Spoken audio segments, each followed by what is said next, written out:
Sound check, sound check.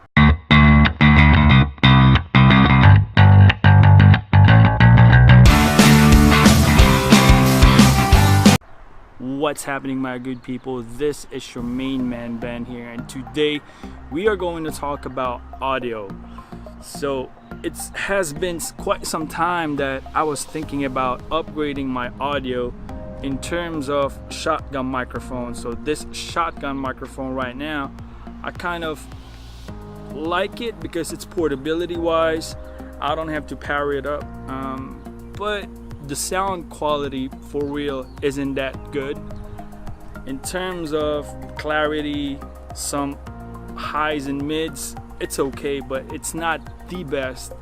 Now I'm thinking of getting a preamp mixer to put in this camera to be able to get a nicer, cleaner sound. So I'm thinking of getting a Saramonic. This is the preamps for DSLR, mirrorless, and Blackmagic. So we're gonna try that one and we're gonna find out if it's worth it to get one. And I tell you that we will find out if it's really worth it. So before doing any unboxing and all that stuff, I wanna make sure that we are going to compare these things accordingly. So right now we're using the Rode Micro in real world scenario, so you know the quality that it can give to your camera. So what we actually have here, guys, is the Saramonic SR-PAX1. This is the preamp that we are going to attach on this camera, and we shall find out if it gives us the proper boost, cleaner sound, and much professional audio quality. So let's unbox it.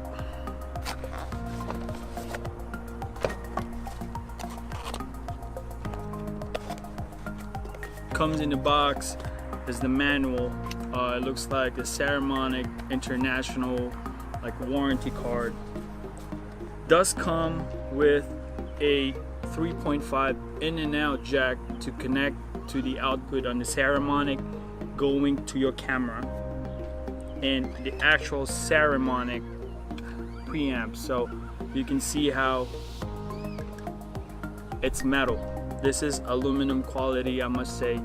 This is a sturdy quality, guys. It comes with a mount that you can put in your hot shoe, and looks really sturdy. The knobs that we have here, the left and the right, it has this tactile feel. This is where you want to put in the output for the 3.5 jack right here going to your camera. So it also has this battery, guys. This you need to get separately. You got to have this because it's a phantom powered amp.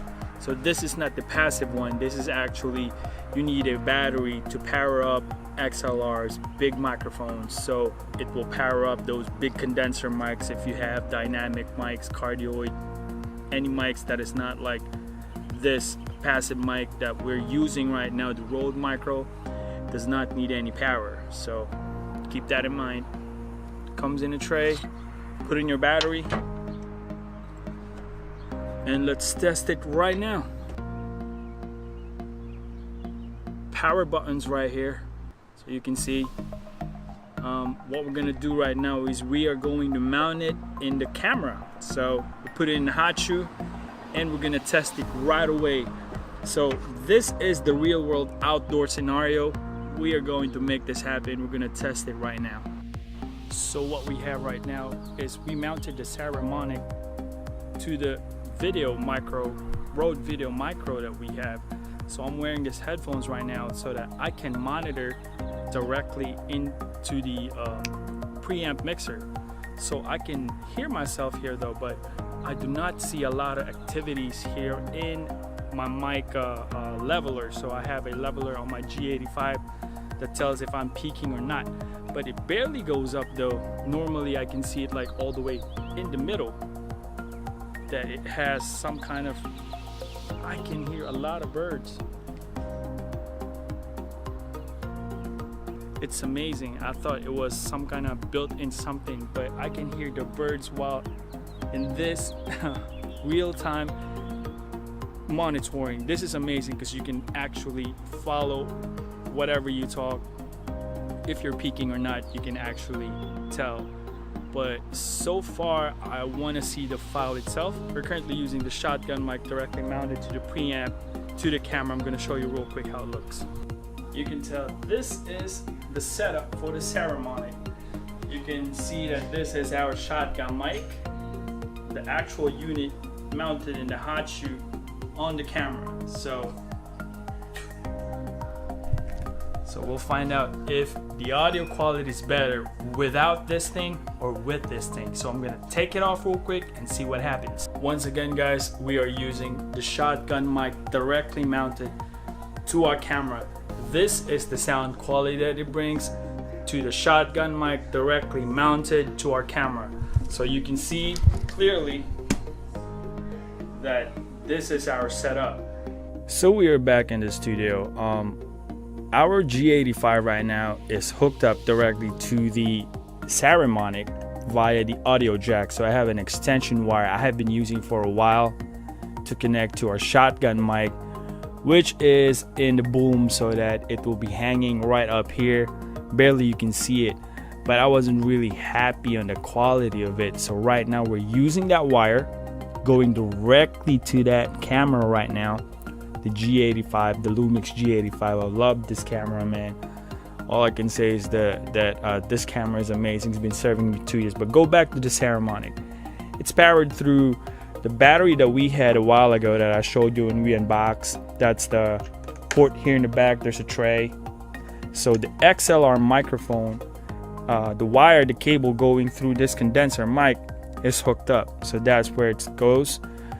Currently we are at the 75% power for the output for this microphone. So all I can say is that it gives us, the quality is amazing, because a while ago I was putting the headphone jack here to monitor exactly where we at. So at 75% right now, I think this is a decent amount of output that it gives. That extra boost, the clarity of the microphone depends on the quality that you have here.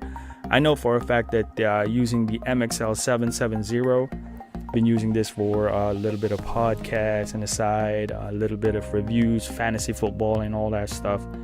And this is very reliable microphone. So I'll show you real quick right here. We're at 75%. So 75%, we'll crank back up at 50. You can probably hear the difference. Also, there's a tactile feel in this thing. Going back at 25 and scaling back to 25, 50, 0. I really didn't say anything because you won't hear anything. At 75 right here, and mind you, we're just talking properly, like I'm not yelling anymore, making sure and all that stuff, because this microphone is extra sensitive. So we probably go to around 80, something like that, and this is 100. So I'm not sure if I'm peaking right now. I can't see any monitors. I don't have that. Maybe that's one of the shortcomings of this thing, is it doesn't have a meter that tells you that if you're peaking or not. But basically that's where the headphone comes in the help of the camera as well, but it's really not accurate. The level in the camera that's giving is pretty much useless, because this takes over. The job of that meter right there is pretty much irrelevant for me. And mind you guys, we are currently at 85% in the input. Also, this thing is so handy that it comes with a cold shoe mount. Basically, it has one in the side, one on the top, one in the side. So if I'm conducting an interview, conducting right now an interview, so I got a shotgun mic right here plugged in the side for my subject. Oops, let's put that in just to show you real quick how it looks like. This will serve as my subject's microphone. Plug that thing back here into 3.5 in the right channel, and this one right here is for me. So we have that hooked up like that, so you get the bigger picture. So mounted it into some kind of stand or in the hot of your camera, it will take it. In this case, I got a cage. It's made up of metal, I don't know, aluminum. It will take a beating. I don't know if you throw this thing, it will protect your camera, but you get the bigger picture. So this is very, very versatile, guys. I'm not quite sure the output that is going to give me right now, but I'm pretty much confident because this is not the first take, to be honest with you. There's a lot of take already, but I've been testing it as much as I can. I'm pushing it as far as I can based on my limited experience on playing with this one, stuff like this, because I have a USB switch, mixer for my laptop and all that stuff. So I do have a little bit of experience of operating this thing, but this is pretty much basic. There's really no much, a lot of tinkering. All you need is a couple of cables, which mainly this cable right here has already been provided to you by Saramonic. So output, the other side is input to your audio jack and your camera. The rest is XLR if you wanted any XLR like this one, condenser mic, if you have a dynamic mic, if you have a shotgun mic, if you have a omnidirectional mic, whatever type of mic you have, XLR output, it'll take it. Also, it'll take a 3.5 socket as well, like our passive microphone here, the shotgun mic. This is a very, very reliable one. I traveled halfway across the world with this one. Also, shotgun mics with a preamp that has a battery powered as well, it will take it. So all I can say is that the output of this thing is amazing. It will beat any onboard computer or any other stuff in your camera, I guarantee you. $125 right now on Amazon. I know there's an older model there that you can use, but this is the newest one they got. But I'm gonna review one more product same as this, but we shall find out though. I will compare that, I'll be transparent, and I will test that as well. But so far, this is amazing. I am glad. I'm going to upgrade my audio game, and yep, we're gonna be using this. But thank you for watching, guys. Don't forget to hit that like or subscribe button if you haven't. But thank you for watching. Always remember, God is good all the time. Peace out.